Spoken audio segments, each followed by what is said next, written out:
"You don't belong here." The words, cold and clipped, cut through the polished hush of sterling gems like a blade. Linda Hayes didn't shout them. She didn't need to. Her tone, laced with contempt and condescension, struck louder than volume ever could. The manager's posture stiffened as she planted herself in front of the display case, eyes narrowed at the man who had just stepped across the marble threshold. A black man, tall and composed, dressed not in tailored designer wear like the other customers, but in a dark turtleneck under a charcoal wool coat. Clean, professional, but not what Linda expected from someone walking into Beverly Hills' most exclusive jewelry boutique on a Friday morning. "We reserve our time for serious clientele," she added, her voice cool as the diamonds behind the glass. David Carter stood still, not moving toward the counter, not looking around in defense. His eyes remained on her, not with anger, but with calculation. A silence stretched between them, taut with expectation. One of the male customers turned away from a nearby necklace display just long enough to catch the standoff. Then came the smirk. Richard Powell, silver-haired and smug in his Italian suit, let out a low chuckle and leaned in slightly, as if this was the morning's entertainment. "Money talks," he said, tilting his head toward David, "but you don't look like you speak the language." With that, he slowly pulled a folded bill from his pocket, one crisp, $100 note after another, and fanned them out subtly, before sliding them toward Linda's register. "Let's not waste time. Wrap up the earrings I picked, and I'll add 500 if we don't have to be interrupted again." Customers laughed quietly. One woman whispered to her friend, both of them clutching their purses a little tighter. Linda didn't blink. "You heard the man," she said to David. "This isn't your kind of store, sir." And for a moment, that seemed to be the end of it. Another statistic. Another moment of quiet prejudice. Another time someone had been told, without saying it outright, that they didn't belong because of how they looked. But David Carter didn't step back. He didn't raise his voice. He didn't even move toward the platinum chain he had come in to inspect. He only spoke 6 calm words. "You'll regret this entire morning. Before we dive into the story, have you ever been judged just by how you look?" David was, but he didn't stay silent. "Where are you watching from? Share your story in the comments. Back in the store." Linda folded her arms. "Don't waste my time with fake inquiries," she snapped. "We get people like you sometimes. You walk in, pretend you're shopping, and next thing we know, we've got reports of missing pieces. I'm not going through that again." David's jaw remained tight, unmoving. His wallet stayed in his pocket. His hands stayed open at his sides. It was Stephen Brooks, the store's middle-aged security supervisor, who stepped forward next. He didn't touch David, but his voice was just loud enough to make an impression. "He's trouble," he muttered, tapping the earpiece connected to Sterling's internal system. Then, louder, "We're going to need to monitor this one." That was when Richard raised his voice for everyone to hear. "Why don't you go back where you came from?" he said, loud and slow, as if he was offering a lesson to the entire room. "Clearly, Rodeo Drive isn't it?" The humiliation didn't ripple, it struck. Several heads turned. A younger couple near the entrance exchanged awkward glances. One older woman cleared her throat but didn't say anything. David's expression remained calm. "Keep going," he said softly. "Dig that hole a little deeper." Linda narrowed her eyes. "If you don't have proof of funds, sir, I'm going to have to ask you to leave. We don't take walk-ins lightly." "I didn't walk in lightly," David replied. "I walked in quietly, and you mistook silence for weakness." Richard chuckled again. "Out of your league, pal." Linda gestured toward the register. "Show me the money, or leave." David tilted his head slightly, not out of defiance, but out of control. "You're digging your own grave," he said, and with that, he pulled out a phone, not the latest iPhone, not a flashy designer model, just a simple device with a matte black finish. He held it low, thumb tapping quietly across the screen. 20 feet away, Emily, the youngest sales associate on shift, had frozen behind the engagement ring's display. Her lips parted slightly as she watched. She'd heard Linda make offhand remarks before. She'd ignored them, like most of the junior staff. But today, something felt different. This man wasn't yelling. He wasn't fighting. But he also wasn't backing down. And that scared Linda more than anything. In a control center 5 miles away, deep in the basement of Carter Industries' Los Angeles Security Division. A woman named Olivia Brooks leaned back from her monitor. She had just received a single word from David through an encrypted signal. Shadow. That was all it took. Inside Sterling Gems. The lights flickered, just slightly, barely noticeable to anyone not paying attention. Nathan Lee, the on-call IT specialist for Sterling's internal systems, noticed it immediately. He didn't know why, but something in the data feed was wrong. The registers were glitching. The payment system wouldn't connect. A quiet panic started to stir in the staff break room. "And Linda?" Linda kept going. "You think I care about your little threats?" she snapped, leaning forward across the counter. "I've been in this business for 30 years. I know how to spot a fake shopper a mile away." David looked at her for a long moment. Then he smiled. Just barely. Behind him, a boyish-looking intern named Ethan Clark, officially there just to observe the floor layout, pulled out his phone. He wasn't supposed to record anything, but something told him this moment might be important. David raised his phone again, pressed a single button, and recorded the next line that came out of Linda's mouth. "You people always think you can stroll in here and demand respect." Emily gasped, loudly. Stephen glanced sideways. Richard laughed again, but for the first time. Linda faltered, just a blink, just a half-step backward as she realized what she had said out loud. David tucked the phone back into his coat pocket. "And that," he said, "is the moment everything changed." He turned and began to walk toward the entrance, calm and unrushed, not escorted, not ejected, not defeated, in the Sterling security channel. Olivia's voice crackled into the staff frequency. "Protocol Shadow is active. Begin internal capture. All comms archived. All personnel logged." The store didn't know it yet, but the next 7 minutes would not just cost them a sale. They'd cost them everything. The hum of Sterling Gems' elegant ambiance cracked beneath invisible pressure. In the moments after David Carter exited the showroom floor, a strange electricity settled over the boutique. Linda Hayes still stood behind the counter, trying to mask her unease behind pursed lips and a flinty stare, but her confidence was thinning.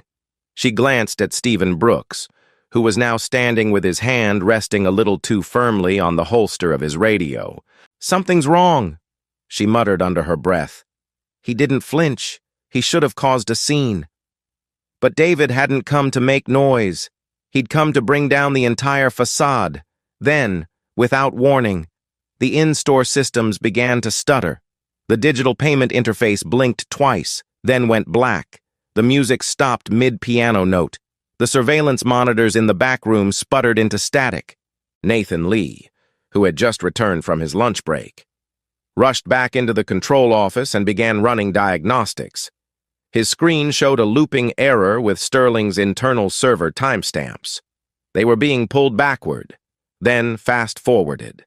Files were syncing to cloud drives that weren't even listed in Sterling's infrastructure. Nathan's brow furrowed. "This isn't random." Out front, Linda's face turned a shade paler as the card terminal rebooted itself. She tapped the display. "We have systems issues," she announced stiffly. loud enough for customers to hear, but not quite loud enough to seem like she had lost control. Stephen stepped closer and tapped into his earpiece. "Lock the register access. That man's still in the system. I don't care how. We need to shut it down. He's a threat," Stephen barked, louder this time. "Lock it down." Customers began shifting uncomfortably. Richard Powell, still waiting for his $4,000 transaction to process, looked over his shoulder and sneered. "You're telling me that guy broke the system? Figures. The moment he walks in, this place turns into a flea market." Linda forced a laugh.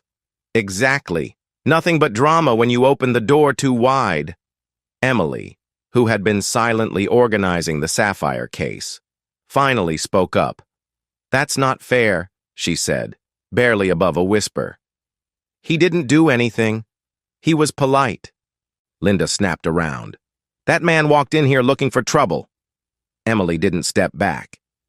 "He walked in here with more class than any of us are showing right now." Several heads turned. One woman nearby clutched her pearls and turned toward the exit. Another man began recording on his phone. Tension thickened the air like fog. "Someone escort her to the back." Stephen growled. "And keep an eye on the girl, too. She's getting emotional." David was already steps away from the building, moving slowly past the sidewalk windows, eyes locked ahead. He didn't need to turn around to feel the chaos unfolding. He could hear it. Rising voices, the sudden loss of control. But his voice remained silent. Back inside. Linda leaned toward the touchscreen again and hissed. "Get him off our network! Scrub the session! I don't care if you have to reset the server!" In the IT room, Nathan's pulse quickened. "It's not that simple," he said into the internal channel. "There's a mirrored link connecting our floor cams to a remote system. I didn't install it. It's logging everything." Michael Vaughn, Sterling's chief operating officer, patched into the call from corporate HQ across town. His voice came through low and urgent. "Whatever's happening on that floor, shut it down. We don't need another viral moment. Do not let him near any system interface." Stephen, now red-faced, scanned the boutique for David, unaware he'd already walked out. "Don't let him back in." "You mean the guy who didn't raise his voice once?" Emily muttered. "You mean the man who walked away after being insulted for 20 minutes? Don't test me, kid," Stephen warned. "You're new here." Near the watch display, Richard laughed again, his voice sharper now, turning toward the security feed that had frozen on David's face just before he walked out. "Looks like nobody wants you. Pal!" he barked at the static image. "Run along. Take your little tantrum somewhere else." Stephen turned to Linda. "Call security. Full lock. I want him flagged. Suspicious." David didn't break stride outside, but as he reached the side of the building, his phone buzzed twice. Olivia Brooks, his chief of security, had just uploaded internal access from Sterling's system. The folder was labeled Phase 2, Inside. Nathan watched the internal logs shift in real time. One file folder titled Employee Conduct, HR Inquiries was being uploaded to an unknown directory marked CI Lay Core. The system wasn't hacked. It was being accessed legally, via executive-level credentials Nathan had never seen before. And then Ethan Clark made his move. The intern, officially shadowing the merchandising team, had just overheard Stephen's last 3 messages. His eyes widened when he spotted the blinking drive light beneath the manager's desk. Linda had activated an emergency wipe. Ethan reached into his pocket, pulled out his own flash drive, and slipped into the hallway near the locked HR terminal. His hands trembled, but he moved quickly. He wasn't just saving files, he was protecting the truth. Because what he had heard in the last 10 minutes wasn't just bad customer service. It wasn't even just racism. It was targeted systemic discrimination, validated and encouraged through back-channel executive chats. And now, someone was cleaning house, someone with power, back at Carter Industries HQ. Olivia opened the internal feed as David's voice rang into her headset. "They flagged me." "Understood," she said, activating screen share, then across the Sterling staff terminals. A message blinked in the top right corner. Shadow protocol acknowledged. Observation phase complete. Begin flagged log review. The staff never saw it, but Nathan did, and so did Emily. And that was when the revolt quietly began. Emily crossed the floor again, this time standing between Linda and the register. "You know what?" she said clearly, looking Linda straight in the eye. "If he was anyone else, if he was dressed like Richard or came in with a bodyguard, you wouldn't have said a word. But because he looked like me, you felt bold." Linda's face flushed red. "Get back to the stockroom." "I'd rather walk out," Emily replied. "But not before I say this. You're on the wrong side of history." Several customers had stopped browsing. One began filming. The atmosphere turned thick, the energy no longer confusion, but reckoning. In the building's private network, Olivia sent one final message to Nathan's console. "Begin Phase 3. Reveal purchase intent." Within seconds, Sterling's internal system pinged. A notification surfaced. "Incoming ownership inquiry. Carter Industries Legal Counsel. Subject, acquisition of Sterling Gems Division. Client, D. Carter. Date. Stamp effective today. 9 Brosse M." Nathan gasped. Ethan stared at the file. Emily's eyes widened. Linda froze. And Stephen, still barking orders to shut everything down, was the last to realize that the man he had called a threat was not just a shopper, he was their future boss. And he had just flipped the switch. Sterling's walls were still standing, but the floor beneath them had begun to crack, and no one could stop what came next. The marble floor of Sterling Gems never felt so fragile. By the time David Carter reached the corner of the block, a CNN field crew had arrived across the street. They hadn't come for him, at least, not intentionally. A tip about disruption at a luxury retailer involving racial profiling had filtered through local police scanners and landed in the hands of a producer with instincts for viral tension. Now the camera was rolling, trained on the boutique's glittering facade, just as chaos rippled through its glossy calm. Inside, Linda Hayes was losing control. She slammed her hand against the malfunctioning payment terminal for the 4th time, sweat forming under her perfectly styled blonde bob. "Why is this still happening?" she hissed to Stephen Brooks, who was pacing near the entrance, barking conflicting orders into his headset. "He's a liability!" Stephen shouted toward the internal security team. "Get him out of the system! Lock every credential he might have touched!" "He didn't touch anything," Emily shot back. Standing firm by the sapphire display, her tone was clear, defiant. "You flagged him for nothing. Now you're unraveling." "Don't you start," Stephen warned. "You're this close to a write-up."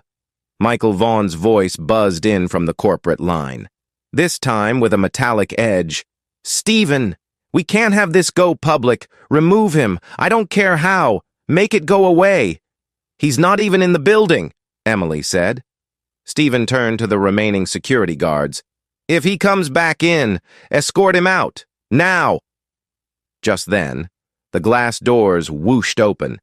David Carter stepped back inside Sterling Gems. Not with a crowd, not with lawyers, not with threats. With silence, every conversation paused. Linda's breath caught in her throat. Stephen moved first, charging forward. "You're finished here," he growled, thrusting a hand toward David's chest. "This store is private property. You're done." Before Stephen could make contact, David slowly raised his hand, not to block, but to reach into his coat. He pulled out a plain black folder. It was unmarked, save for a silver Carter Industries insignia etched into the corner. "You don't want to do this," David said quietly. "Not when you're already standing on a fault line." "Richard Powell," standing by the counter with the arrogant air of someone who had always been served first. Barked a laugh. "You're still here? I thought you'd have learned your place by now. Go yell about injustice somewhere else. Pal." Stephen's eyes locked on the folder. "What is that?" But before David could answer, Linda stepped out from behind the counter, her mouth curling into a smirk. "You're not welcome here," she said, "and just to make it official." She tapped the screen behind the counter. David's name appeared in red text. Under a flashing header, "Blacklisted customer, do not serve." "Consider this your permanent ban," Linda said, pleased with herself. "You'll never shop here again." Another round of laughter from Richard. "Good riddance," he said, pulling out his phone and pretending to film David's retreat. "Guess we're safe from the riffraff now." But David didn't move. He remained calm. "So that's your final word?" "Oh, yes," Linda said with absolute certainty.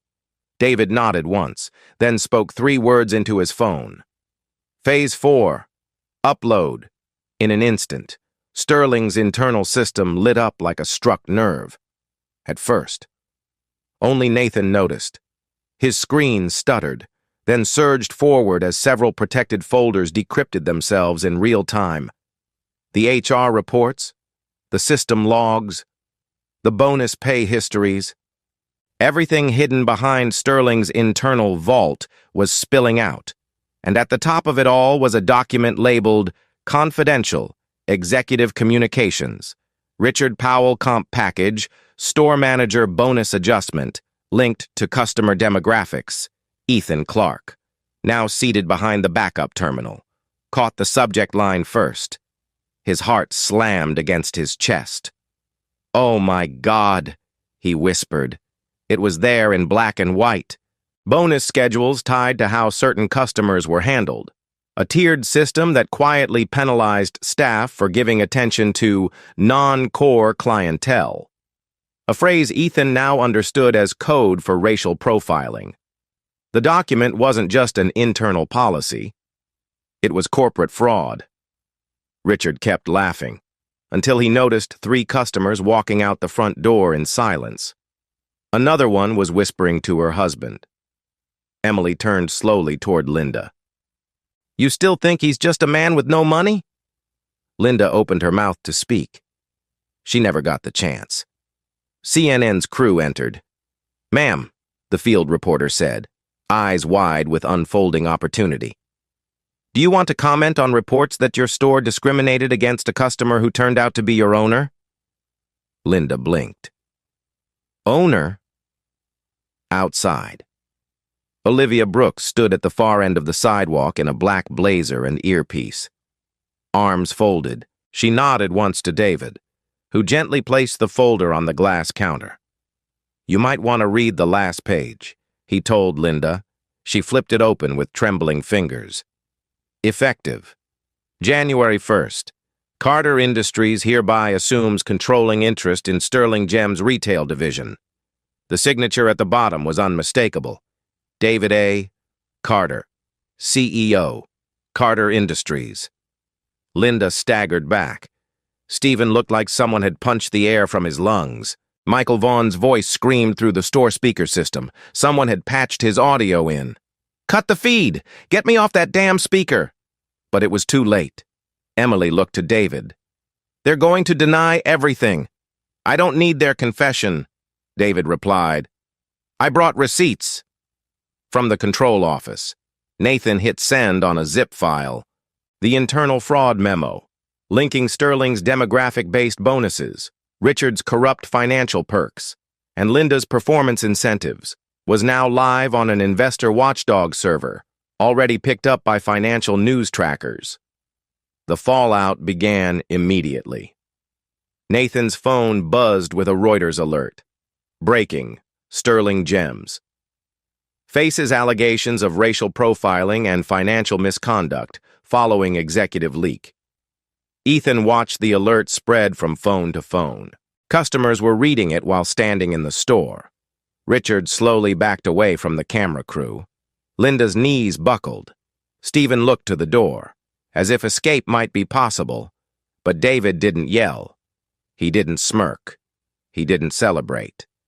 He simply turned to the camera and said, "This company was built on exclusion, powered by deceit, and masked with luxury. That ends today."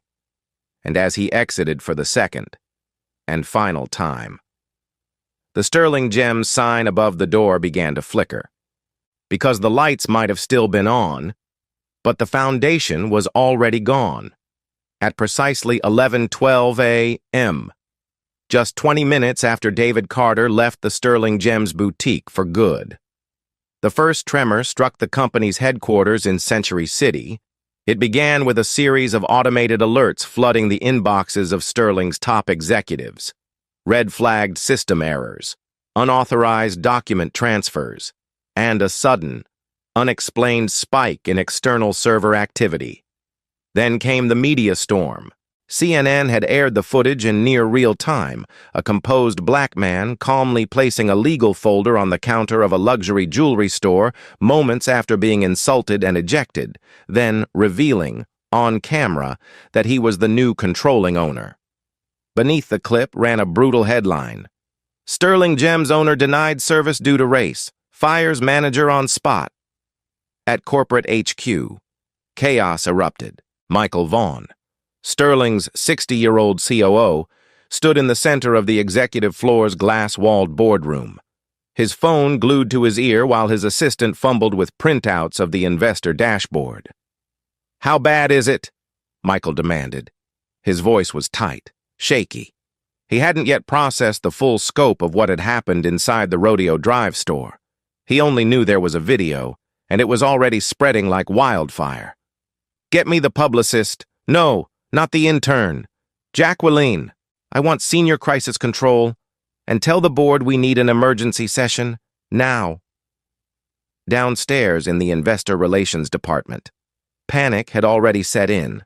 The leaked internal memo, the one tying customer race to manager bonuses, had gone live on a financial whistleblower blog, and the link had since been picked up by the Reuters breaking news wire. Ethan Clark, the Carter Industries intern, had tagged it with a unique identifier that made its authenticity traceable and impossible to spin. Sterling couldn't disown the document without admitting it existed, and admitting it meant disaster. At the same moment, shareholders logged into the company's investor portal and were greeted with something they never expected: a detailed report titled "Sterling Gems Conduct Irregularities and Pending Audit Considerations." It had been uploaded directly into the internal compliance folder by someone with top-tier access credentials. Michael knew instantly what had happened. "He had help," he muttered, eyes scanning the glass as if David might suddenly materialize on the other side of the window. "He had people on the inside." A financial officer burst into the room. "Sales are tanking. We've had over 600 canceled orders in the last 30 minutes. Customers are demanding refunds." Michael waved a hand in frustration. "Calm them down! Tell them it's a misunderstanding." But nothing about the optics looked like a misunderstanding, because out in the world, people weren't just outraged by what happened in the store. They were shocked by the cold, corporate precision of what followed. The video of David's removal had been contrasted with the moment of his return, the elegance of his reveal, and the expression on Linda's face when she read the signature on that document. Back at headquarters, Stephen Brooks, having been summoned directly from Rodeo Drive, entered the boardroom flanked by two junior HR representatives. His face was pale, slick with sweat. He looked less like a security supervisor and more like a man who had witnessed an execution. "It was him," Stephen stammered. "He never raised his voice, never even argued. He let Linda humiliate him, and then he just flipped everything." Michael rounded on him. "Why didn't you recognize him? His face is in every internal security memo from Carter Industries." Stephen blinked. "Sir, no one told us Carter was buying us. We had no idea." "You should have known," Michael barked. "Now look what you've done." That was when the boardroom's overhead screen flickered to life, automatically syncing with the internal shareholder network. Olivia Brooks appeared on the feed, standing in a Carter Industries command center lined with digital screens and live metrics. "Good afternoon," Olivia said, her voice smooth and clipped. "We are initiating an emergency shareholder meeting on behalf of Mr. David Carter, controlling investor of Carter Industries and majority stakeholder in Sterling Gems." Michael's face turned to stone. "Cut the feed. We have verified authentication," Olivia continued. "And we have reason to believe that Sterling's internal leadership engaged in systemic discrimination, illegal incentivization structures, and data manipulation to suppress financial disclosures." The boardroom fell silent. Richard Powell, patched into the meeting from his estate in Bel Air, finally spoke. "You can't be serious. That man walked into a store and got offended. Now you're letting him dismantle the company?" Olivia's gaze remained level. "Mr. Powell, the memo outlining your exclusive compensation package tied to customer race has already been reviewed by the Securities and Exchange Commission. We suggest you retain counsel." Michael turned to his legal team, but it was already too late. The feed had shifted to a real-time chart showing Sterling Gems' share value plummeting. It had dropped 12% in 19 minutes, another 8% in the last 3. Hedge fund bots had already initiated auto sells. The company was bleeding, and worse. David hadn't even stepped back into the building. He didn't need to. From the 62nd floor of Carter Industries Tower, David stood in a quiet room with full glass windows overlooking downtown Los Angeles. In his hand was a remote call device patched into Olivia's headset. "Send it," he said simply. On the other end, Olivia executed the final maneuver.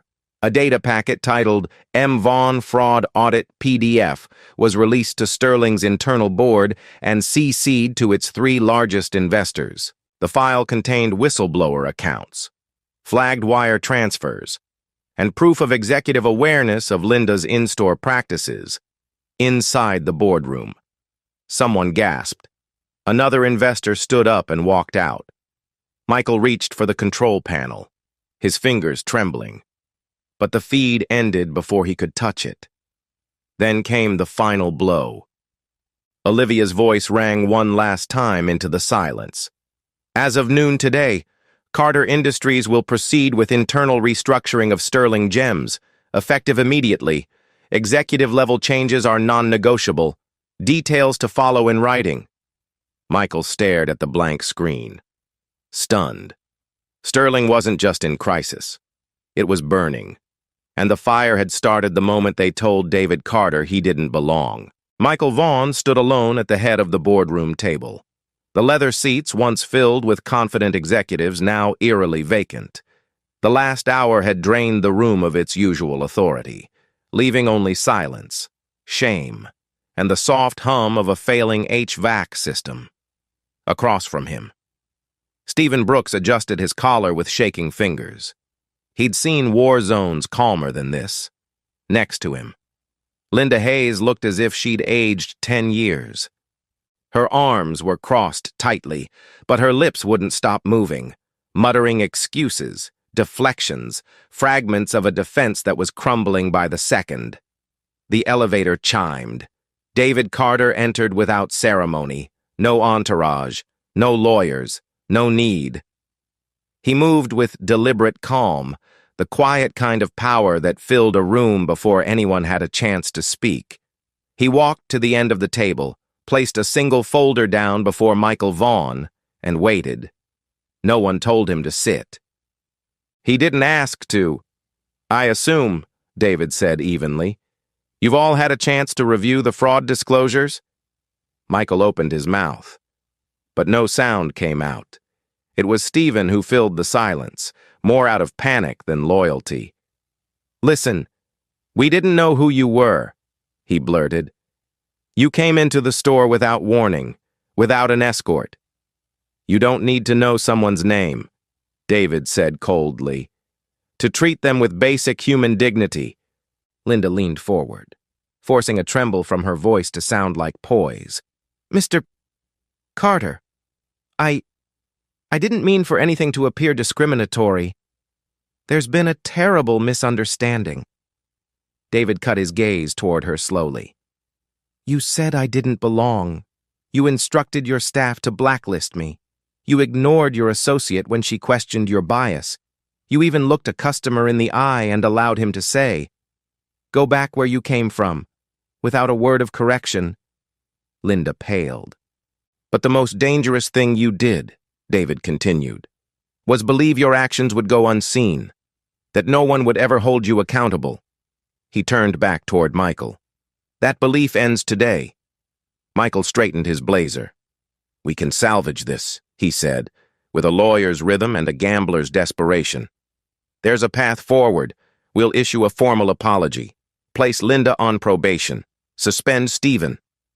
David raised a hand, and just like that, Michael fell silent.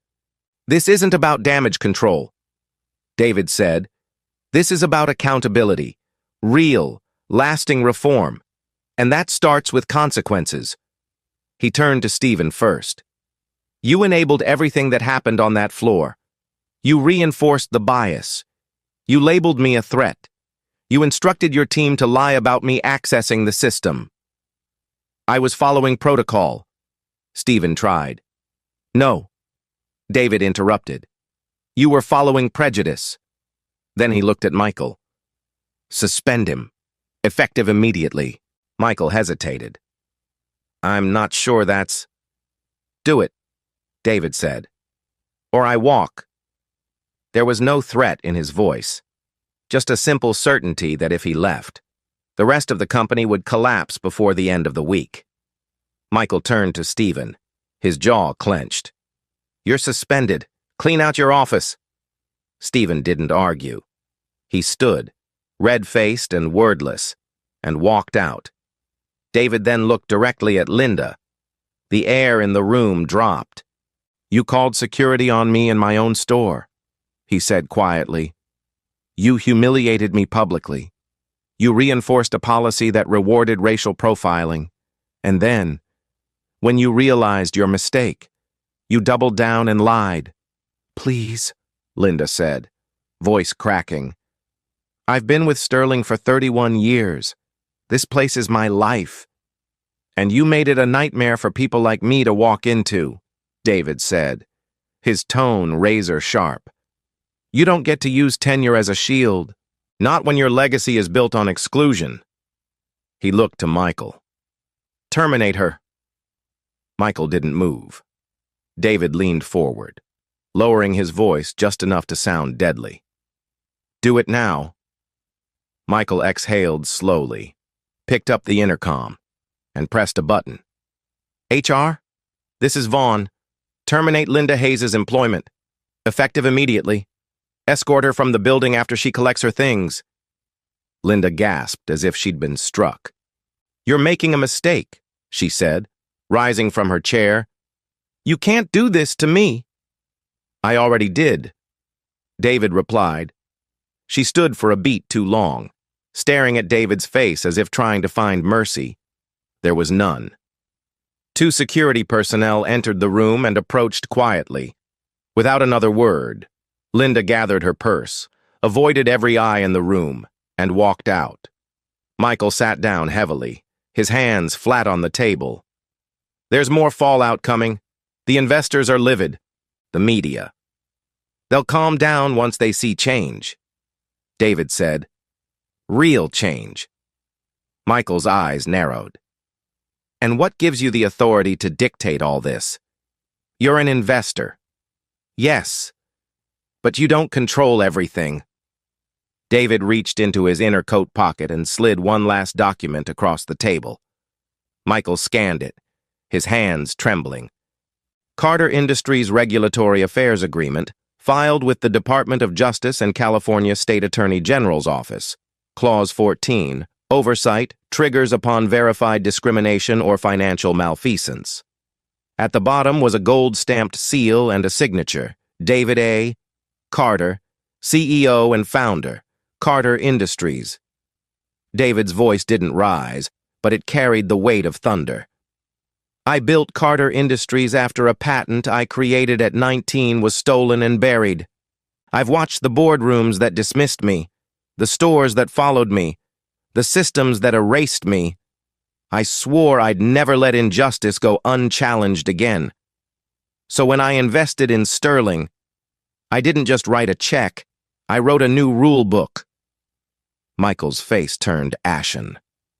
I now control the operational majority of this company, David said. And your time manipulating it is over. He stood. I'll return in 24 hours. By then, I want full access to the audit logs, a list of terminated bonus structures, and resignations from anyone complicit in this policy. Michael tried to speak, but no words came. David turned toward the door. Tell your staff, he said without looking back. Sterling's era is over.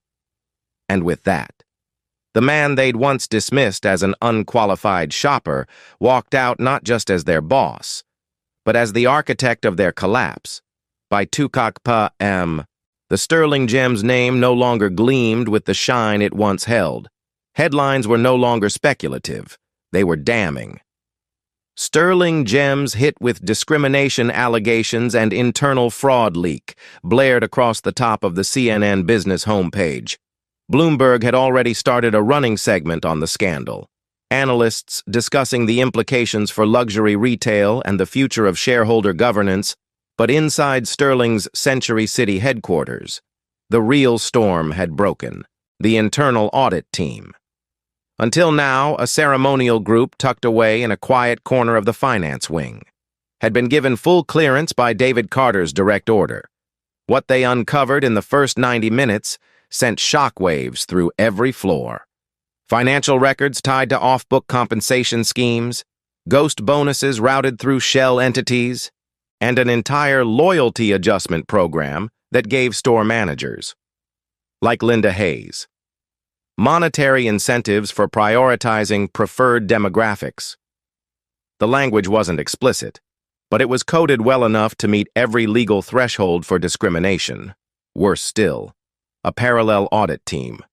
This one deployed quietly through Carter Industries' internal compliance division, had begun backtracking wire transfers that had gone to third-party consultants.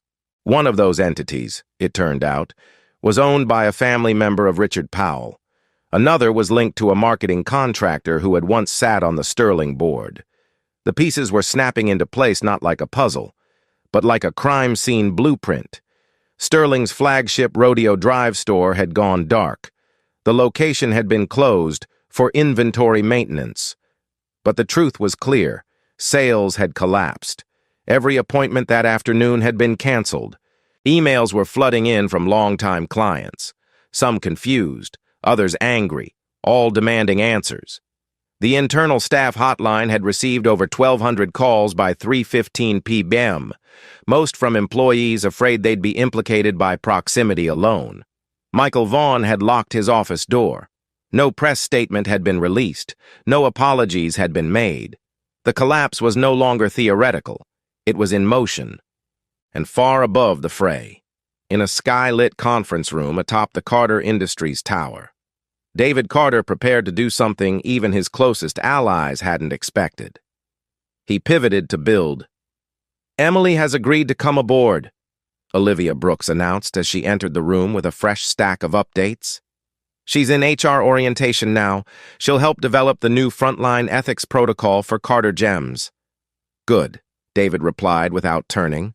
He was staring out the massive windows at the horizon beyond Los Angeles. She's the kind of voice the industry tried to silence. Let's make sure that doesn't happen again. He turned slowly as Nathan Lee joined them, still shaken but steady. I reviewed the source code from their loyalty ranking system, Nathan said. It was designed to bury unfavorable shopper profiles without any formal blacklist. Just silent redirection. That's why the customer service algorithms kept failing. David nodded. Document it. Turn it into a case study. Every luxury retail partner in our network needs to see how quiet discrimination works. Already done, Nathan said.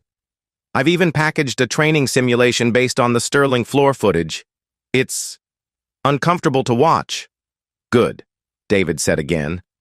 Real change should be uncomfortable. Across the room, a whiteboard listed names: terminated, suspended, under review: Linda Hayes, Stephen Brooks, Michael Vaughn, Richard Powell. Half of Sterling's executive suite had either been removed or placed on administrative leave pending federal investigation. The other half had been stripped of operational authority until the Department of Justice finished its own audit. David crossed to the board and drew a thick line under the last name. We launch Carter Gems next quarter, he said. Clean branding, transparent hiring, mandatory equity training, and partnerships with independent accountability groups. Olivia smiled slightly. The market's ready for it. They're not just ready, David replied. They're starving for it. He paused, then tapped on the name Richard Powell. And what about the Powell Foundation sponsorship? Terminated, Olivia said. They tried to negotiate with a donation. We declined. David gave the faintest nod. We don't take hush money. He turned back toward the window, watching the sun begin to dip westward. The city below was still buzzing.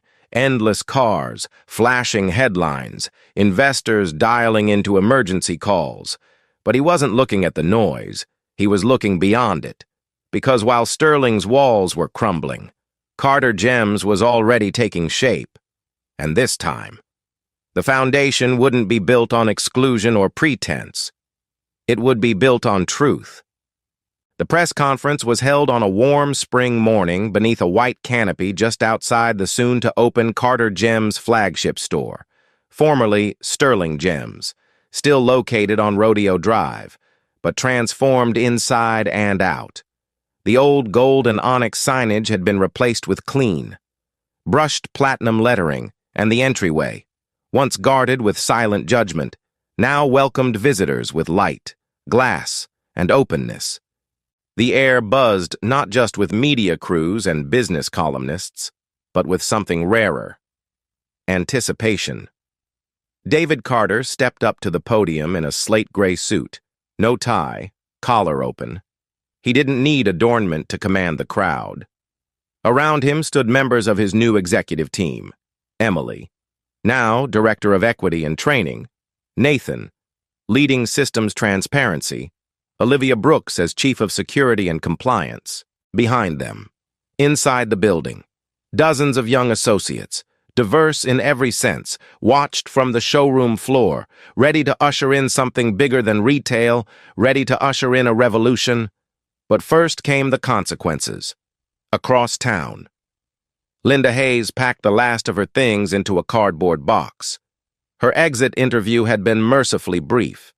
The final judgment, however, was swift and clear. She was permanently barred from any Carter-owned property, and under civil review for her role in discriminatory compensation practices. Her attempt to quietly pivot to another luxury brand was already unraveling. Every reference request was met with an official statement. Ms. Hayes's conduct is under active investigation. Stephen Brooks didn't fare better. His security license was revoked after investigators found that he manipulated internal surveillance footage to cover up multiple bias complaints. His name became a case study in every reform seminar David's team would later teach. And Michael Vaughn, once a towering figure in corporate management, was now the subject of a joint audit between the DOJ and California's Financial Crimes Task Force. He had resigned, but resignation wasn't immunity, nor was silence. As for Richard Powell, the once entitled patron whose jeers fueled the public unraveling, he lost more than reputation. Upon exposure of his private kickbacks and closed-door bonus agreements, his company's stock took a nosedive. Clients withdrew in droves. The Powell Foundation, once celebrated in certain elite circles, was placed on indefinite freeze. No one cheered his downfall, but few mourned it. David didn't name them directly at the press conference. He didn't need to. Their absence spoke louder than any public condemnation. Instead, he focused on what came next. Carter Gems, he began, his voice steady and clear, is not just a new brand, it's a commitment to transparency, to respect, to rebuilding not only how we sell beauty, but how we see it. For decades, luxury has spoken in whispers and coded language. We are here to speak plainly. He paused. To every person who's ever been followed through a store, ignored at the counter, judged by your accent, your skin, your shoes, we see you, we value you, and we've built this place for you. Applause broke out. Real applause. Not the polite kind reserved for ribbon cuttings, but something grounded, grateful. Every employee at Carter Gems, he continued, will receive mandatory equity training. Every executive bonus is now tied to inclusion metrics, not sales quotas. Our hiring panels are diversified, our customer profiles anonymized, and every single transaction is logged and reviewable by our internal ethics board. He looked directly into the camera lens. We are not perfect, but we are accountable. And then came the twist no one expected. David held up a second sheet of paper, one that hadn't been on the press release. This morning, a competing luxury retailer, one that once dismissed the idea of reform, reached out. They want access to our training modules.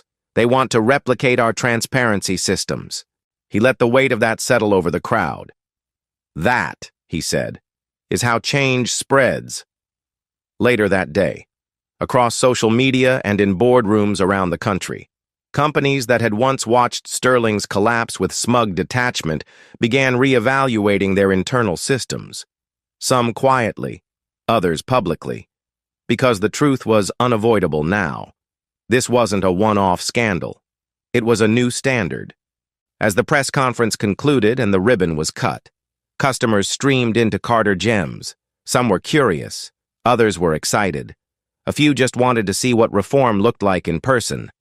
But all of them, every last one, were greeted with eye contact, respect, and welcome. Inside the store, Emily placed the first sale, a simple sapphire bracelet for a woman who had never stepped foot on Rodeo Drive before. Feels different in here, the customer said softly. It is, Emily replied, smiling. Outside, David walked down the steps, no fanfare behind him, just his team, just the work ahead. And as the sun dipped behind the Beverly Hills skyline, one message glowed brighter than any jewel in the window. Luxury means nothing without dignity, and dignity begins at the door.